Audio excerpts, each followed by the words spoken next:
really want to try to get after it, you can do exactly what we talked about with these soft plastics and throw it in the surf while you're watching your cut bait rod. Yep. These are the heat.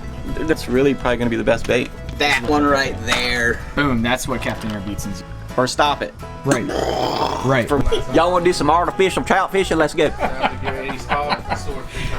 Everybody, what's happening? Today, this is actually video number 2, kind of our wintertime, early spring tackle shop series. We're with Captain Beatson right here behind me, cobia killer here in the Outer Banks. We're at Ocean's East Bait and Tackle. We're in South Nags Head. You guys come down to the Outer Banks, then you gotta fish with my man Captain Beatson. Also, again, shout out to Ocean's East Bait and Tackle, best tackle shop down here in the Outer Banks. They have the best kind of fresh bait, live bait. You come in here, ask them where to catch the fish, they'll help you out. But today we're going to talk to y'all about Beatson, Captain Beatson. He's got his perspective. It's always nice to get different perspectives on everything. And so Aaron's going to show you guys, kind of run through artificials for inshore fishing. Redfish. Let's go. Here we go. So where are the gulps? Here they are. If you guys like to fish early season and late season, that means cool temperatures, you probably want to fish some gulps. Let's take a look. So here's the one that seems to be dynamite no matter what. This chartreuse is a great color in all conditions. If it's not chartreuse, it's not any use. No, I'm just kidding. But the white is the all go around too in any color condition. If it's clear water, murky, the white pearl Berkeley gulp is a great bait for all the inshore species, whether it be trout, flounder, drum, you name it. But those three specifically. Just on jig heads, these are some of my jig heads that I like to use. I'm not too specific, but I will get specific when it comes to targeting certain species. Like when it comes to drum, I like a little bit bigger hook. When it comes to trout, I like a little thinner hook so it can penetrate that soft mouth and get right in the good spot. As far as colors, again guys, Berkeley makes all kind of colors. If you're in murky water, bright colors are going to work great. If you're in clear water, you want to go with something a little more natural. White, smelt, that is a go-to color right there. All these work great underneath popping corks. So if you guys are targeting redfish in the shallows and a kayak, it seems like you gotta have a popping cork, and they make all different types. These are these 4 horsemen. Yeah, these my buddies brought these to town. These are really good. They're a really different sounding cork, and they work really good for the bull drum in the fall. For casting, they make a really good sound for the bull drum for those 4 horsemen.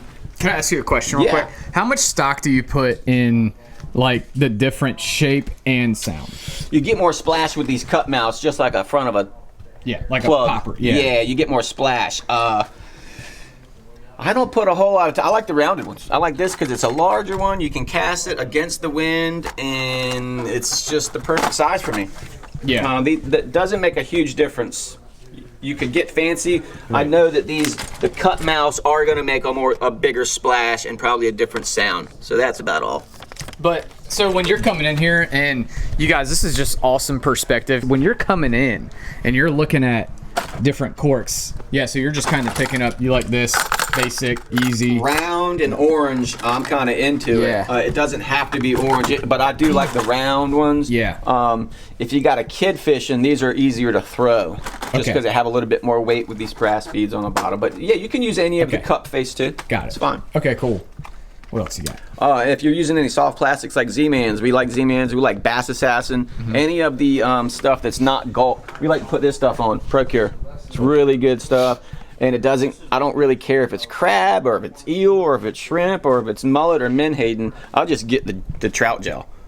But definitely want to put that on all this stuff, guys. When you're throwing soft plastics, say in 6 to 8 foot of water on an oyster bed, and your bait got a 1/4 ounce jig head and you want it to get to the bottom and fish it slow, this is the heat. Absolutely. Gulp takes care of itself with smell. This stuff really helps all the soft plastics for like Bass Assassin and Z-Man. Guys, when it comes to colors, man, you really just whatever you're trying that's working. They have so many colors now that are really, really natural. The Creole Croaker, I have it in my hand. Seems about the most natural looking bait I can find.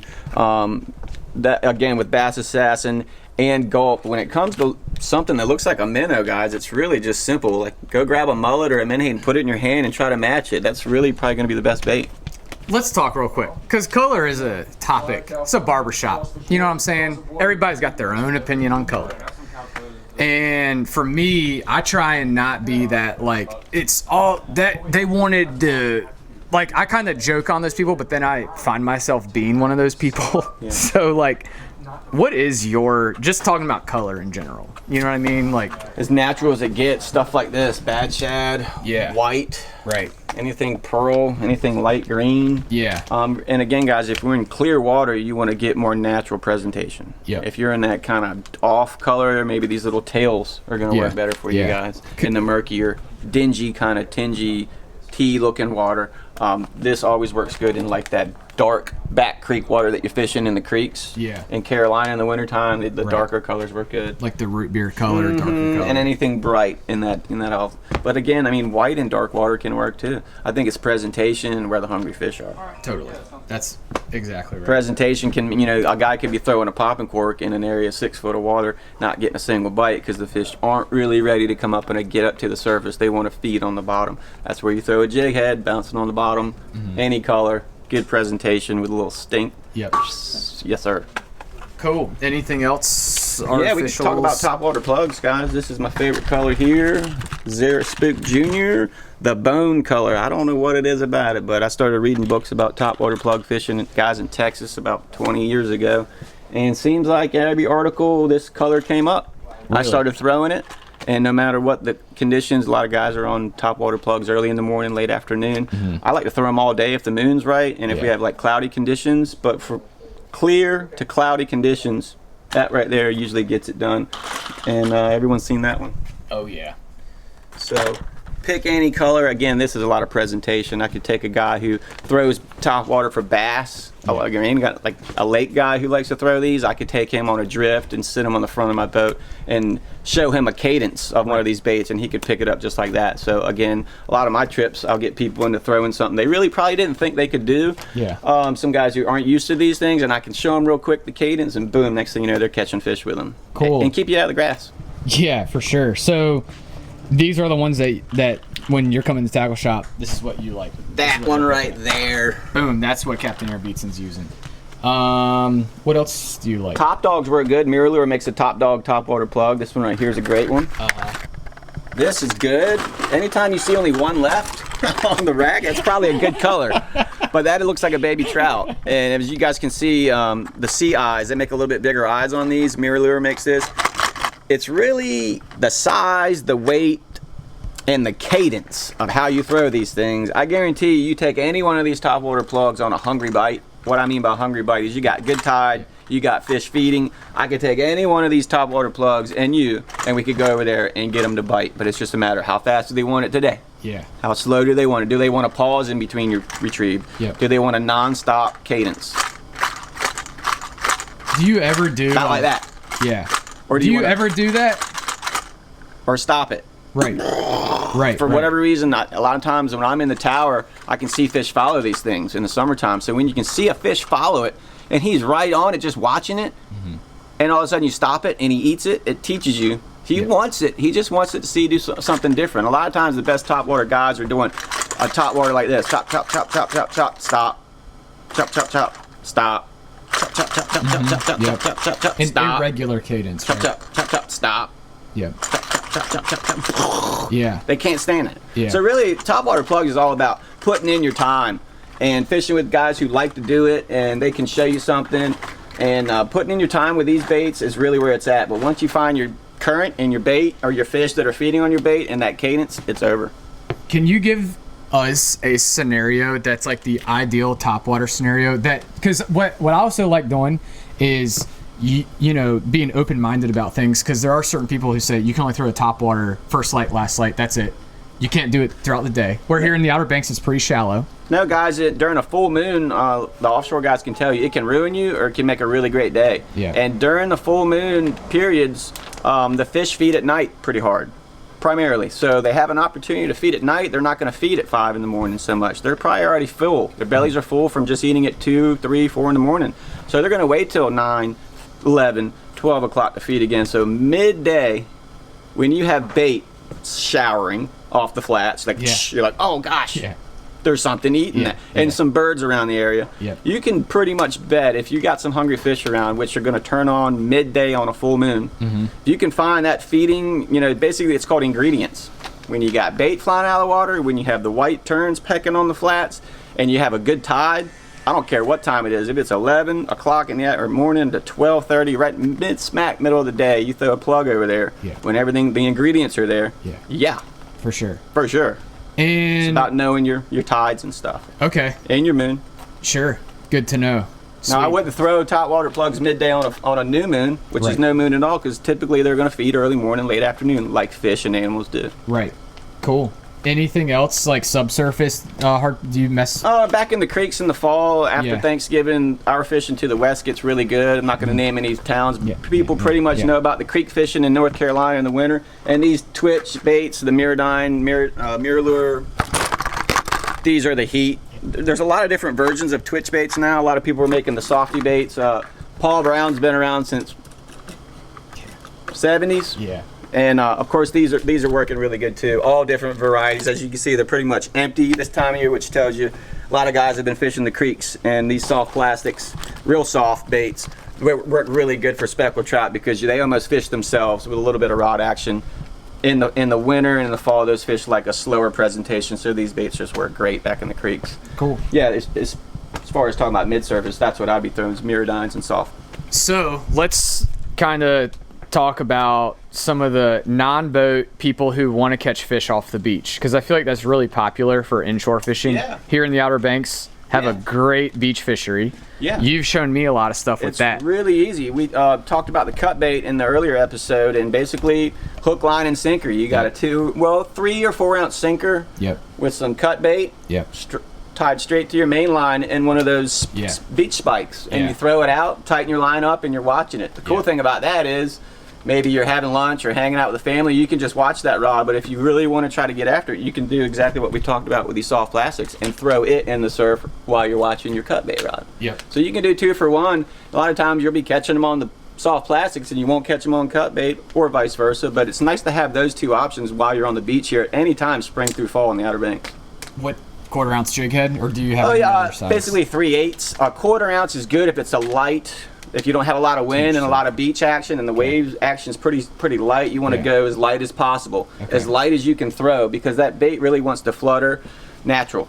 When the bait's going straight up and down like this, and that's not really how fish, if you've noticed in the surf, they kind of just, they're not in the middle, they're not at the top. I mean, they're just not on the bottom, not on the top. They're right there just doing their thing in the middle. So a light jig head's the way to go. 3/8, 1/4 ounce jig head is about the most you want to go. 3/8 in the surf. Okay, but yeah, definitely staying with the soft plastics in the surf, people. And then in the sound, whether you're wade fishing, kayak, or you're on a boat, then you know you've kind of got the hard plastics, soft plastics. We should talk about shrimp. Or what else you got? What else you got? I was picking up the chug bug. This is another great topwater plug. The kid can throw really sharp hooks, so be careful with all these treble hooks. But you can throw this out and just and catch a lot of fish on top water spring through fall with these without having to walk them. I learned a funny cadence with that through a fishing guide buddy of mine in New Jersey. Dan Schaefer makes bottom sweeper jigs. He goes chug bug, and dude just murders it. It's a cadence. Once you find certain fish's cadence on baits, then that's when it gets fun. We should talk about shrimp. I mean, is there any preference that you have for bait? Ooh, let's talk about, since you're like literally the expert on this stuff, is fishing in and around grass. Dude, you remember the first time we ever fished together with spoons? So let's say there's heavy grass. You're getting hung up on the jig heads. You're getting hung up on the treble hooks. Yep, let's take you around and show you some Johnson spins.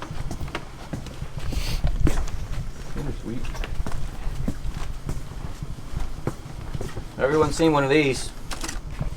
The Johnson silver minnow. It's really gold. They do make silver.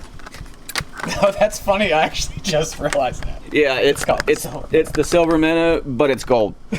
So for whatever reason, trout like to prefer these down in like below the states of us, like the silver minnow, this actual silver, the trout like. The drum, like gold. So this is a 1/2 ounce. Yep, that's the one. And 3/8 is okay too. a little bit bigger, 1/2 ounce and 3/8, and you're just winging these as hard as you can throw them, drifting across the flats with grass submerged on the bottom, anywhere from 1 foot to 3 foot of water. And the great thing is, if you see some birds working on a flat and you position your boat upwind, so the wind's going to blow you into the birds, just cut the boat off, drift, and use that wind to bomb these things as far as you can throw them, and just rip them like this. Not out of the surface. If they're plopping on top, they will get eaten by a hungry fish, but just under the surface, just boom, boom. You'll be amazed how much this thing looks like a live minnow when it comes along the boat when you're pulling your bait in. You're like, wow, it's just like a minnow. And can't you feel your rod tip? Yeah, because this thing's spinning the whole time. Yep. I don't know how it doesn't twist your line. Yeah. But your line doesn't get twisted with this. Right. Pretty weird because it's spinning the whole time. So I don't know if it spins this way and then spins the other way. These catch a lot of drum. They will catch trout in a hungry blitz, but these are great for drifting the flats in a kayak. Anywhere around the Oregon Inlet area. A lot of guys throw these, just maybe find a bite and find a few fish. They'll get out, wade fish, and just throw these and do really well. Do you ever do any sort of yo-yo with those? Or is it straight always up and down? Just, no, like where you cast it out and then you'll like reel it up, let it fall? Yep. A lot of times, because the fish aren't always aggressive enough to chase this down. Okay. Most of the time, I'd say 60 to 70% of the chance they're ready to eat these things and chase them down, but yeah, the yo-yo, that works. Cool. Yep. But I mean, that right there, dude, you can't, that's like the tried and true, the classic. Yeah, they've been around since the 70s too, or 60s, or before. Yeah. So heavy grass.